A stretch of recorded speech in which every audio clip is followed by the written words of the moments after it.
Hey everyone, welcome to State Study. How are your days going on in this pandemic situation? Hope everything is fine. Today our topic is from polity, which is also called civics, and it's especially for MU JMI entrance exam and for BA LLB as well as BA honors. And I hope this video is very helpful for you because I cover most important questions from polity. But okay, so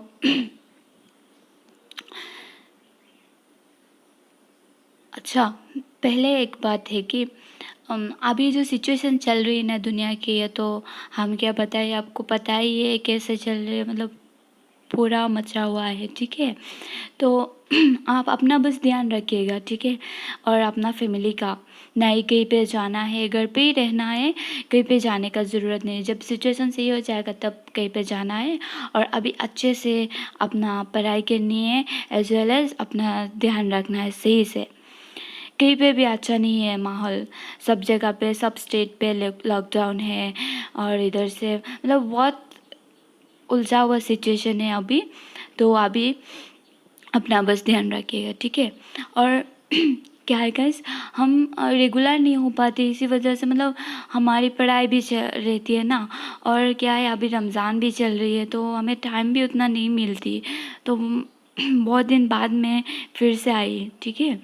तो अगर आपको regular चाहिए होगा तो आप बता दीजिएगा comment section पे, ठीक है।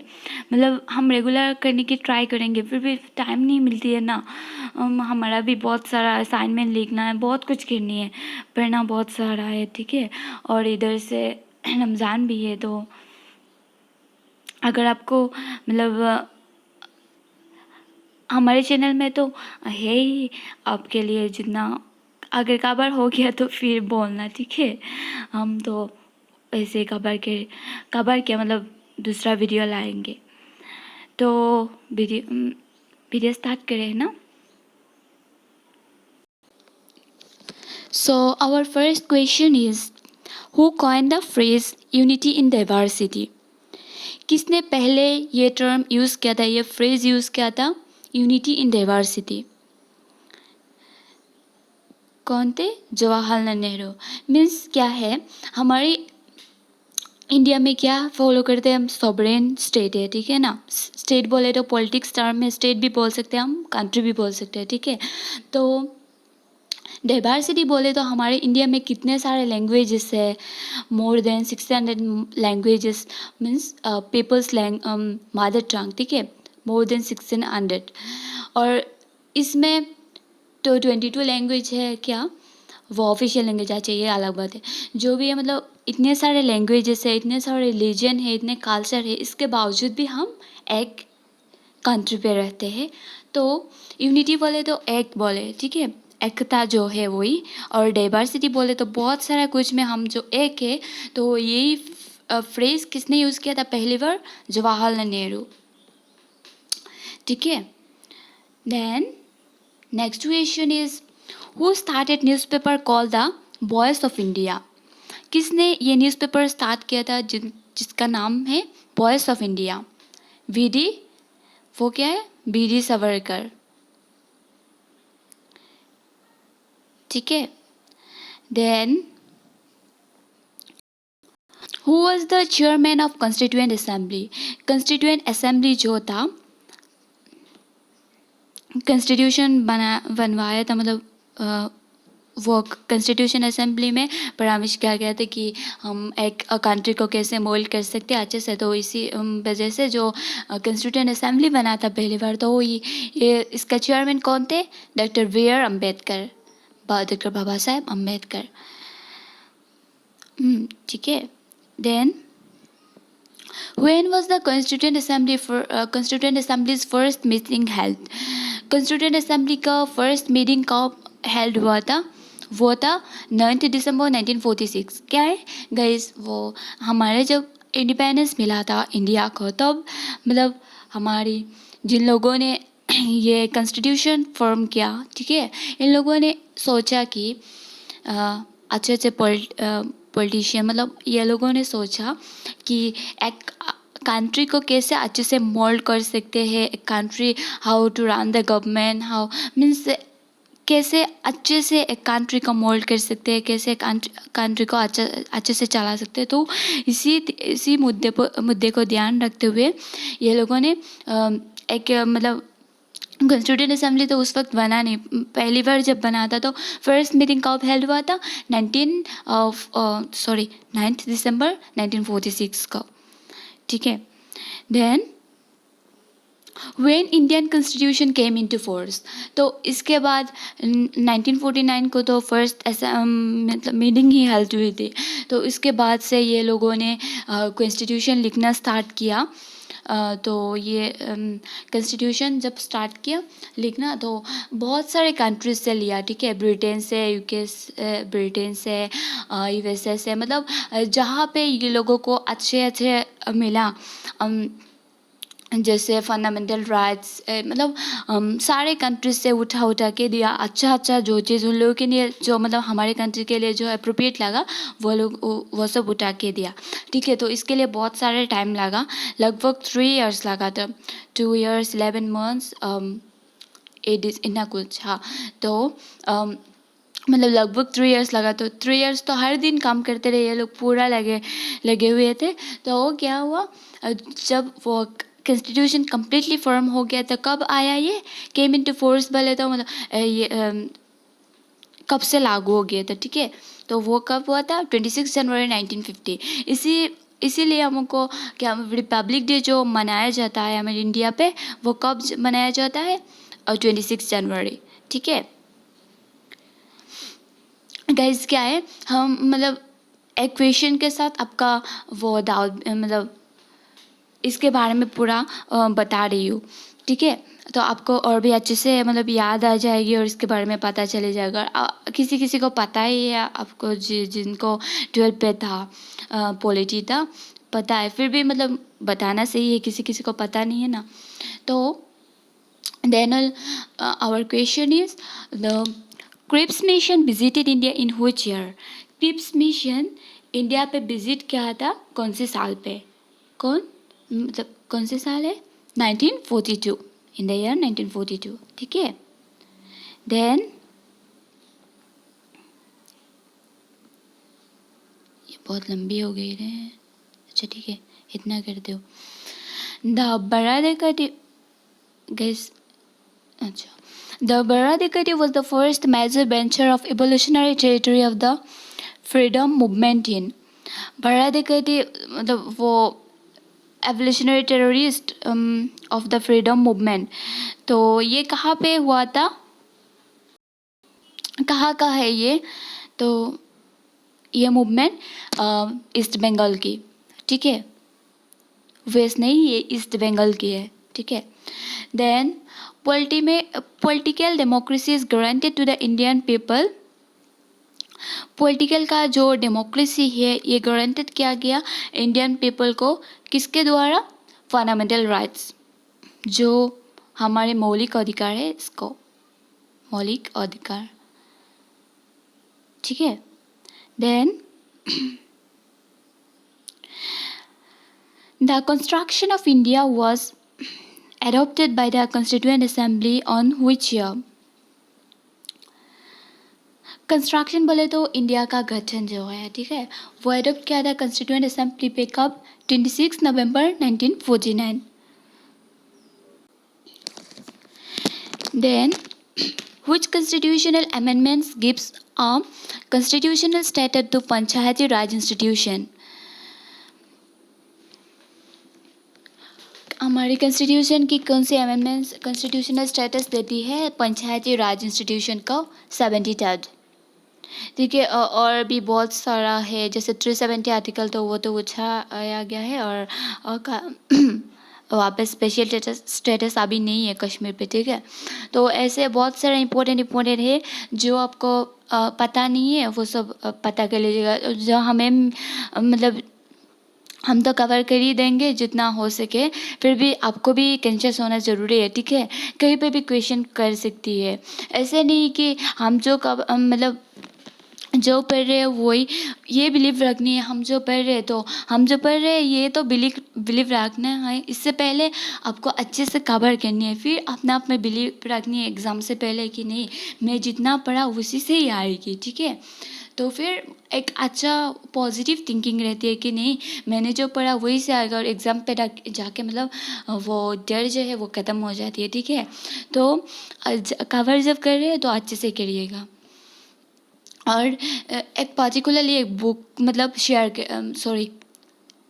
एक बुक फॉलो करनी है जिसमें मतलब जैसे हमने किया था नाच गाइड, तो इसमें बहुत अच्छे से कवर किया हुआ है। अगर आप नाच गाइड लिए तो सही है, और अगर बहुत सारा है, अगर आपके लिए जो मतलब अच्छा लगे तो वही फॉलो करिएगा, ठीक है। और एज वेल एज वीडियो भी देखिएगा, तो बहुत सारा कुछ आपको कवर हो जाएगी। और बी ऑनर्स और VLLB के लिए ये सब बहुत इम्पोर्टेंट है, क्योंकि ये एक पार्ट है मतलब सिलेबस की। तो अगर क्या उसमें से आता ही आता है, ज़रूर क्वेश्चन बनता ही बनता है, ठीक है। तो हम प्रोसीड होते हैं हमारी नेक्स्ट क्वेश्चन पे। क्या है?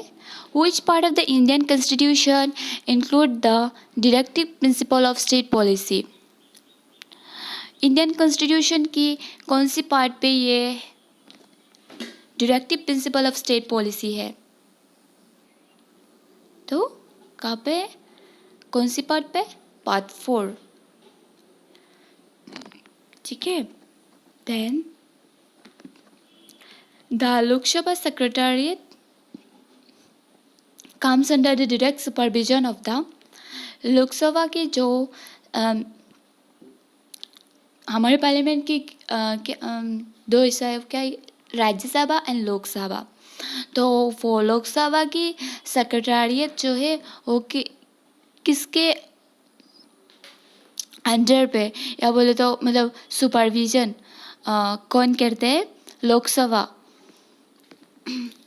के सेक्रेटरी, ठीक है, लोकसभा स्पीकर। तो the Lok Sabha secretariat comes under the Lok Sabha की सेक्रेटरी जो है वो किसके अंडर पे आते हैं? वो डायरेक्टली सुपरविजन कौन करते हैं उनको? लोकसभा स्पीकर, ठीक है। Then the oath of office is administered to the governor by whom?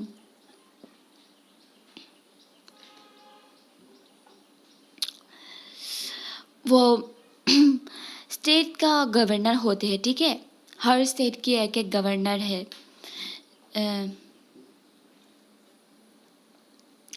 जो यूनिकैमरल लेजिस्लेचर है जिस स्टेट पे तो वह सब पे गवर्नर पाया जाता है, ठीक है। गवर्नर रहते हैं एक। तो ये सब गवर्नर का कौन औत बोले तो शपथ वाक्य जो है वो कौन कराता है? Chief justice of high court. High court के जो चीफ जस्टिस है उन्होंने उनको शपथ वाक्य पाठ कराते हैं, ठीक है। देन सॉरी यहाँ पे हु इज़ द होगा, ठीक है। फिर से दोबारा हो गया। Who is the head of the council of minister in A state? कौन है हेड काउंसिल ऑफ मिनिस्टर की? ये नहीं है, ठीक है, नहीं है,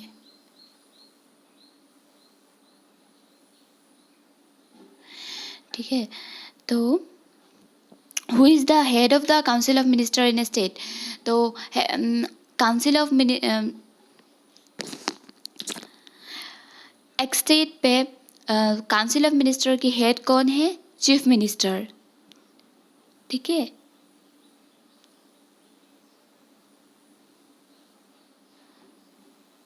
ये बहुत नीचे हो गया, ठीक है। The first national leader to attack the salt tax in Indian legislature?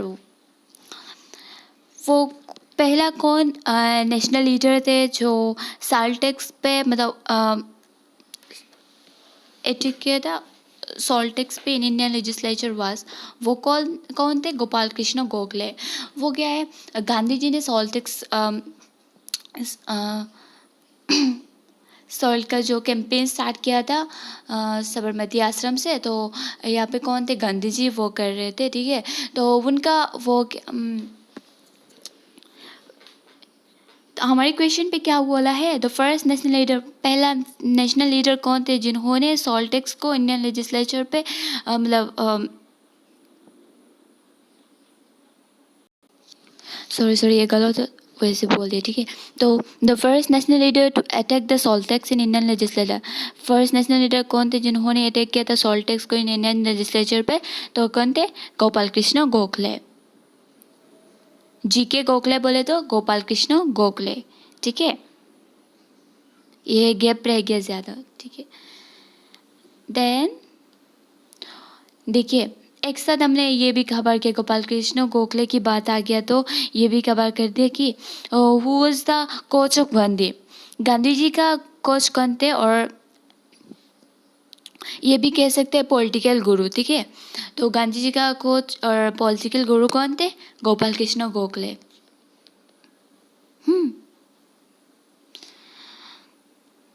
Gandhi ji launched the struggle in Ahmedabad in 1917 to 18। Gandhi ji ने लॉन्च किया था एक स्ट्रगल अहमदाबाद पे, वो 1970 to 18 पर्यंत 18 तक चला था। तो वो क्या इन्वॉल्व के विच इन्वॉल्व द पीजेंट्स, मतलब पीजेंट्स बोले तो फार्मर्स लोगों के लिए गांधी जी ने ये स्ट्रगल किया था अहमदाबाद पे, ठीक है। देन मतलब ये ब्रिटिशर्स बहुत वो कर रहे थे, टैक्स ले रहे थे वो लोग, मतलब ये लोग काम कर रहे थे फिर भी उनको पैसा भी नहीं मिल रहा था, एज वेल एज वो खेती कर रहे थे कितना कष्ट करके, फिर भी उतना उनको मतलब ये सब खेती का हिस्सा भी नहीं मिलते थे। वो लोग टैक्स के ज़रिए वो सब ले लेते थे ब्रिटिशर्स लोग, मतलब बहुत वो हो रहा था,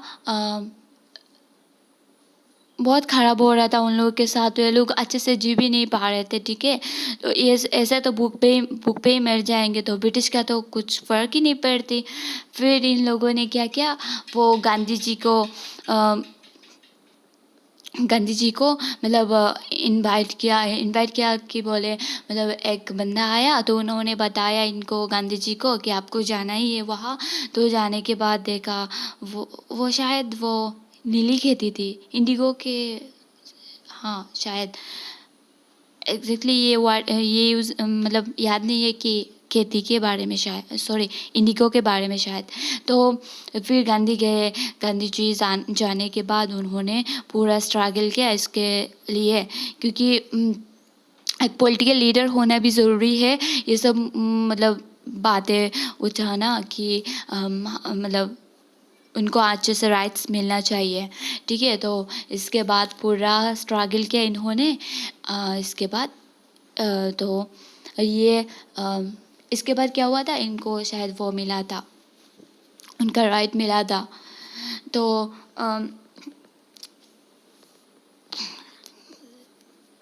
ये पीजेंट के साथ था, ठीक है। तो यहाँ पे हमारी वीडियो एंड हो गई। So thanks for watching. Bye bye and take care of yourself properly, ठीक है। ऐसे नहीं, मतलब अपना हेल्थ का भी ध्यान रखना है। और क्या है, अगर हमारी यहाँ पे कोई भी मिस्टेक मिली तो आप कमेंट सेक्शन में ज़रूर बोलिएगा, ठीक है। और मेरी बात अगर मतलब वो समझ नहीं आ रही है अच्छे से तो ये भी बता दीजिएगा, ठीक है, ताकि मैं नेक्स्ट वीडियो में सुधार सकूँ और अच्छे से बोल सकूँ, ठीक है। तो बाय बाय।